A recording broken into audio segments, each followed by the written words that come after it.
Alhamdulillah. Alhamdulillahi abda'a ma awjada wa atqana ma sana' wa ahsana kulla syai'in khalaqah wa ahkama ma syara'. Ashhadu an la ilaha illallah wahdahu la syarika lah wa ashhadu anna Muhammadan abduhu wa rasuluhu wa mustafahu wa khaliluh.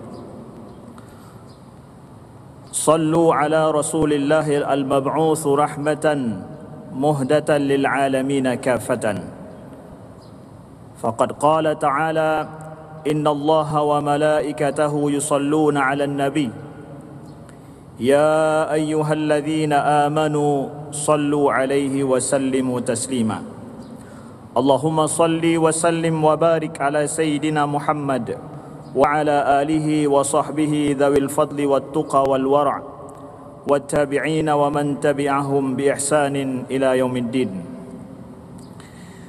عباد الله اتقوا الله وكونوا من المحسنين فقد قال عز وجل في محكم تنزيله إن الله مع الذين اتقوا والذين هم محسنون وقال تعالى إن رحمة الله قريب من المحسنين وقال تعالى وسنزيد المحسنين وقال تعالى إن الله لا يضيع أجر المحسنين وقال وبشر المحسنين يا أيها الذين آمنوا اتقوا الله حق تقاته ولا تموتن إلا وأنتم مسلمون واعتصموا بحبل الله جميعا ولا تفرقوا واذكروا نعمة الله عليكم إذ كنتم أعداء فألف بين قلوبكم فأصبحتم بنعمته إخوانا وكنتم على شفا حفرة من النار فأنقذكم منها كذلك يبين الله لكم آياته لعلكم تهتدون. Saudaraku seiman dan seakidah, sebangsa dan setanah air,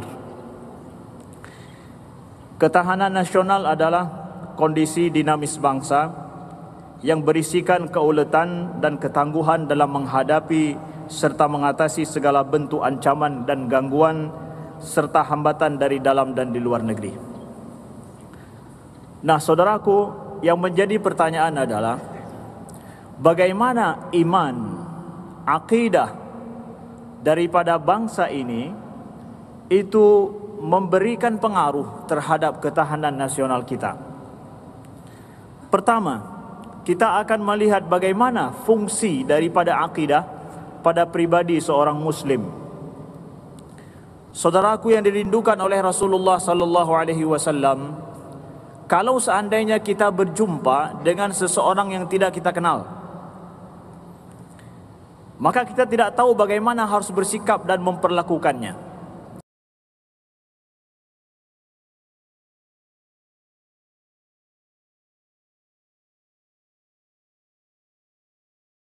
Seorang muslim menganut agama Islam berarti dia termasuk dan berafiliasi bersaudara dengan jutaan manusia yang lain, jutaan dengan muslimin yang lain, bahkan miliaran dengan muslimin yang lain.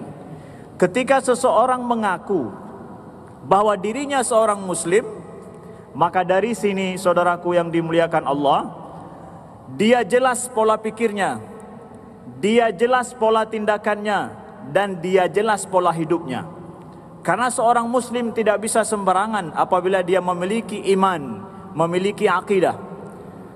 Keimanan dan akidahnya itu sudah menyejarah, sudah diuji dalam sejarah. Kebenarannya sudah diuji dalam sejarah. Imannya seorang muslim itu adalah menunjukkan pada sesuatu yang maha agung dan sesuatu yang sempurna sekali. Maka ketika saya berjumpa dengan seorang yang tidak saya kenal, saya tahu bahwa dia seorang muslim, dia mengaku diri seorang muslim, maka dengan demikian saya merasa tenang bahwa ini memiliki pola pikir, pola tindakan dan yang jelas dalam hidupnya. Dia memiliki keimanan dan di mana dia akan tunduk kepada kekuatan yang super agung, itulah Allah Subhanahu wa taala. Maka setiap keyakinan seseorang belum tentu langsung dijadikan sebagai akidah, kecuali pada saat keyakinan tersebut sudah melandasi tindakan seseorang. Makanya dalam bahasa Arab, akidah dikatakan akidah itu daripada sirah fa'ilah, yang bermakna adalah sesuatu yang amat sangat terikat, kuat. Maka seorang Muslim adalah seseorang yang memiliki ikatan kuat dengan keyakinannya yang tidak mungkin terlepas. Nah, keyakinan yang kuat yang tidak akan terlepas, saudaraku yang dimuliakan Allah, inilah yang disebut dengan akidah. Keyakinan terhadap apa? Terhadap Allah Maha Kuasa, Maha Agung yang merajai segalanya. Oleh sebab itu, akidah itu sendiri adalah merupakan iman di dalam terminologi Islam. Iman adalah pembenaran terhadap sesuatu yang agung, pembenaran terhadap segala yang dibawakan oleh Nabi kita Muhammad sallallahu alaihi wasallam. Kita membenarkan tanpa ada keraguan sedikit pun. Itulah iman pada saat seseorang sampai keyakinannya ke tahap aman. Iman menunjukkan pada keamanan, aman dari sisi bahwa seseorang tidak ada ragu sama sekali sedikit pun. Nah, saudaraku yang dimuliakan Allah, sesungguhnya orang-orang yang memiliki akidah, memiliki iman adalah orang-orang yang memiliki kedamaian dan ketentraman dalam hidupnya dengan keyakinan yang dia miliki. Selanjutnya, saudaraku yang dimuliakan Allah, atas dasar keimanan ini, atas dasar keyakinan akidah yang kuat, mengakar, kokoh, tanpa ada keraguan dalam diri pribadi seseorang Muslim, dari sinilah muncul selanjutnya apa yang diistilahkan dengan pengorbanan. Pengorbanan adalah sebuah usaha yang dilakukan oleh manusia atas dasar keyakinan terhadap sesuatu yang agung dan luar biasa. Makanya apa saja tindakan seseorang, kalau sifatnya atas dasar sesuatu yang agung dan mulia, maka tindakan ini akan sangat dihargai, betapapun kadang hasilnya tidak sesuai yang diharapkan. Seseorang yang tidak memiliki keyakinan, maka dia tidak akan mampu untuk berkorban dalam hidupnya. Kita lihat, saudaraku yang dimuliakan Allah, sesungguhnya para pahlawan kita terdahulu, mereka berhasil untuk menjaga bumi, menjaga negeri ini daripada segala ancaman dari luar penjajahan masa dulu. Atas dasar apa? Atas dasar adanya pengorbanan terhadap sesuatu yang mulia dan agung. Apa maslahatnya? Apa kepentingannya bagi Tengku Cik Ditiro misalkan dari Aceh, Cut Nyadin juga, Cut Mutia, berkorban dengan jiwa kepahlawanan terhadap negeri ini, terhadap negara, dalam mengusir segala bentuk ancaman dari luar. Kalau jika kita katakan pada kepentingan pribadi, maka kepentingan pribadi lebih baik bagi mereka adalah bekerja sama dengan penjajah untuk menghasilkan, untuk mendapatkan kepentingan pribadi. Tapi tidak. Tengku Cik Ditiro 2 tahun melalui perjuangan. Pada saat itu Belanda langsung meminta berdamai dengan Tengku Cik Ditiro. Tapi Tengku Cik Ditiro membuat sebuah persyaratan bahawa boleh berdamai pada saat kalau seandainya tuan-tuan ikut kepada keyakinan kami, tuan-tuan tunduk di bawah keyakinan yang kami yakini dan bersaudara dengan kami. Sesungguhnya akidah itu membentuk seseorang memiliki jiwa pengorbanan, jiwa kepahlawanan. Karena apa? Ada keagungan di sana yang diharapkan. Cut Nyadin meninggal, beliau di mana? Di pengasingan, dan hidup beliau adalah di hutan belantara. Pada saat beliau wafat dan syahid, begitu juga Tengku Cik Ditiro, pada saat itu negara kita belum merdeka. Apakah kita katakan gagal perjuangan itu? Tidak. Sampai hari ini harumnya nama mereka itu karena mereka berkorban. Demi apa? Demi keutuhan dan demi sesuatu yang mulia dan agung atas dasar keyakinan mereka. Di sinilah sesungguhnya akidah membentuk jati diri seseorang. Sesungguhnya akidah membentuk setelah itu adalah kemampuan berkorban untuk sesuatu yang mulia, bukan atas dasar kepentingan pribadi, bukan atas dasar kemaslahatan sendiri. Inilah dia fungsi akidah yang sangat penting pada diri kita, saudaraku yang dimuliakan Allah, selaku seorang mukmin yang sejati. Oleh sebab itu, Allah sebutkan di dalam Al-Quran dengan jelas, innamal mu'minuna alladhina amanu billahi wa rasulih wa lam yartabu wajahadu bi amwalihim wa anfusihim fi sabilillah ulaika humus shadiqun. Sesungguhnya orang-orang yang beriman itu hanyalah orang-orang yang percaya kepada Allah dan Rasulnya, kemudian mereka tidak ragu dan mereka berjihad dan berjuang dengan harta jiwa mereka di jalan Allah. Mereka itulah orang-orang yang benar. Orang mukmin itu adalah yang mampu untuk berjuang dengan jiwa mereka, dengan harta mereka di jalan Allah. Itulah mereka orang-orang yang benar, kata Allah Subhanahu wa taala. Kapan orang mukmin ini mampu seperti ini? Adalah pada saat iman dan akidahnya itu betul-betul telah menjadi tindakan dalam kehidupannya sehari-hari, saudaraku yang dimuliakan Allah. Selanjutnya, sesungguhnya akidah, iman yang mengakar kuat dalam diri seseorang daripada setiap pribadi bangsa ini, kemudian ini akan menjadi pondasi dasar terhadap jamaah ataupun komunal dalam kehidupan kita berbangsa dan bernegara. Karena sesungguhnya akidah, iman ini ya, yang bersumber daripada Al-Quran dan Sunnah Nabi sallallahu alaihi wasallam, itu adalah mengajarkan kepada cinta dan kasih sayang kepada sesama. Dengan jelas Rasulullah bersabda daripada Anas bin Malik radhiyallahu anhu, la yuhibbu ahadukum hatta yuhibba li akhihi ma yuhibbu li nafsihi. Tidak sempurna iman kalian, kata Nabi. Tidak sempurna iman kalian sampai kalian mencintai bagi saudara kalian seperti kalian sendiri. Ini adalah sabda Nabi yang tertulis dengan tinta emas dalam sejarah, saudaraku yang dimuliakan Allah. Tidak sempurna iman kalian sampai kalian mencintai saudara kalian seperti kalian mencintai diri kalian sendiri. Apakah mampu para sahabat mewujudkan ini masa dulu? Allah merekam kisah sifat para sahabat Muhajirin dan Ansar di dalam Al-Quran. Dalam surat Al-Hasyr ayat ke-9 kita baca, walladzina tabawwa'ud dara wal imana min qablihim yuhibbuna man hajara ilaihim ولا يجدون في صدورهم حاجة مما أوتوا ويؤثرون على أنفسهم ولو كان بهم خصاصة ومن يوق شح نفسه فأولئك هم المفلحون. Dan orang-orang yang telah menempati kota Madinah dan telah beriman, yaitu orang Ansar, sebelum kedatangan mereka Muhajirin dari Mekah. Mereka orang Ansar mencintai orang yang berhijrah kepada mereka, dan mereka tiada menaruh keinginan dalam hati mereka terhadap apa-apa yang diberikan kepada mereka, yaitu Muhajirin, dan mereka mengutamakan orang-orang Muhajirin atas diri mereka sendiri sekalipun mereka dalam kesusahan. Dan siapa yang dipelihara kekikiran dirinya, mereka itulah orang-orang yang beruntung. Saudaraku yang dimuliakan Allah, orang Muhajirin dimuliakan oleh orang-orang Ansar di Madinah bukan karena orang Ansar memiliki kelebihan. Mereka membantu dan mencintai orang Muhajirin secara fisik, mental dan secara akidah. Allah sebutkan dalam ayat ini, sesungguhnya orang Ansar ya, memuliakan orang-orang Muhajirin dan mencintai mereka, padahal mereka itu sangat dalam kondisi membutuhkan.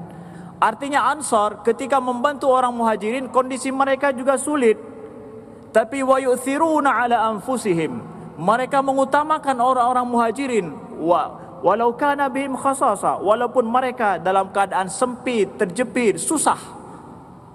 Tapi di akhir ayat Allah katakan, ulaika fa ulaika humul muflihun, mereka itulah orang-orang yang beruntung. Maaf, khatib ingin berikan sebuah perbandingan dengan kita. Kalau seandainya dengan logika kita hari ini mengutamakan orang lain daripada diri sendiri, padahal diri sendiri sulit dan susah, apa untungnya? Di mana untungnya? Itu enggak logis sekali, enggak logis. Tetapi ini ayat bicara masalah iman. Orang Ansar yang mampu melakukan demikian, mengutamakan orang lain daripada diri mereka padahal mereka butuh, Allah katakan itulah orang-orang yang beruntung. Ini logika iman, saudaraku yang dimuliakan Allah. Kita enggak bertahan hidup dengan logika kepentingan maslahat pribadi. Kita bertahan hidup adalah dan damai dalam hidup kita bersama sebangsa setanah air itu dengan memakai logika iman, akidah. Semuanya tidak bisa dikembalikan dengan angka matematis. Kepahlawanan itu tidak bisa dikembalikan kepada angka matematis, untung rugi, tidak. Tapi keyakinan yang mendasar atas dasar iman, sesuatu yang agung dan mulia tidak bisa dibeli, saudaraku yang dimuliakan Allah. Maka di akhir daripada khutbah yang singkat ini, kita lihat bagaimana Imam Al-Qurtubi menjelaskan dalam ayat ini, bagaimana orang Ansar memprioritaskan orang Muhajirin padahal mereka serba kesulitan. Itu tak lain, kata Imam Al-Qurtubi, adalah quwwatul yakin, karena kekuatan keyakinan iman mereka dan rasa cinta yang kuat serta kesabaran atas kepayahan. Saudaraku, kita sedang dilanda kepayahan dan kesusahan di negeri ini. Kita tidak bisa memakai logika hidup berbangsa atas nama kepentingan dan maslahat pribadi, tidak bisa. Tetapi atas dasar apa? Kesabaran atas kepayahan, kesulitan yang kita hadapi. Inilah kemudian nantinya yang menjadikan cinta kasih kita. Kemudian juga yang menjadikan hubungan sebangsa dan setanah air ini terus kuat. Inilah yang menjadikan kita bertahan dengan damai di dalam negeri yang kita cintai ini. Maka dari sini, saudaraku yang dimuliakan Allah, para ahli, para tokoh telah menyebutkan, sesungguhnya ketika bangsa dan umat di dalam sebuah negeri memegang kuat terhadap keyakinan mereka, maka sesungguhnya ini akan memberikan dampak yang besar terhadap politik suatu bangsa. Filsuf Muslim Muhammad Iqbal menegaskan, beragama pada tahap awalnya adalah bentuk sistem yang semua pribadi umat wajib tunduk padanya secara mutlak. Hal ini memberikan hasil yang sangat besar dalam sejarah sosial dan politik suatu bangsa. Inilah perlu kita rawat. Kita rawat negeri kita ini, kita rawat iman kita. Kita rawat iman daripada bangsa ini, maka kita akan mampu merawat negeri ini. Kesatuan mampu kita jaga, perpecahan mampu kita jauhi. Oleh sebab itu, jadikanlah iman kita selaku seorang Muslim ini adalah menjadi penyebab daripada kedamaian bagi diri kita sendiri, kedamaian bagi bangsa ini. Nah, di akhir daripada ini, wasiat kami selaku seorang anak petani yang jauh datang dari Aceh, bahwa sesungguhnya kepada umara kami, teruslah berbuat keadilan, teruslah berjuang untuk orang-orang fakir, orang-orang lemah. Fa innama tunsaruna bidu'afaikum, karena sesungguhnya kita akan menang, kita akan ditolong oleh Allah adalah pada saat kita menolong orang-orang yang lemah.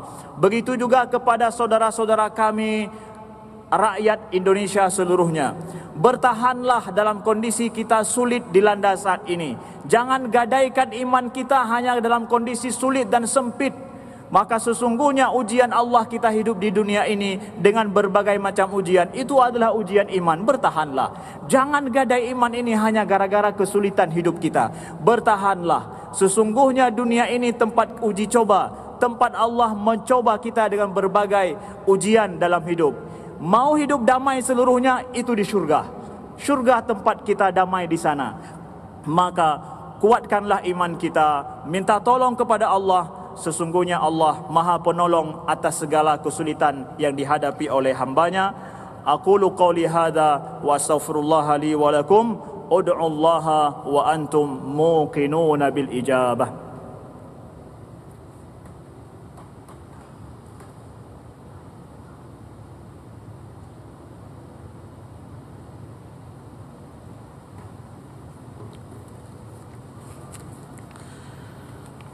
Alhamdulillah, nahmaduhu wa nasta'inuhu wa nastaghfiruhu wa nastahdihi wa na'udzu billahi min syururi anfusina wa min sayyiati a'malina.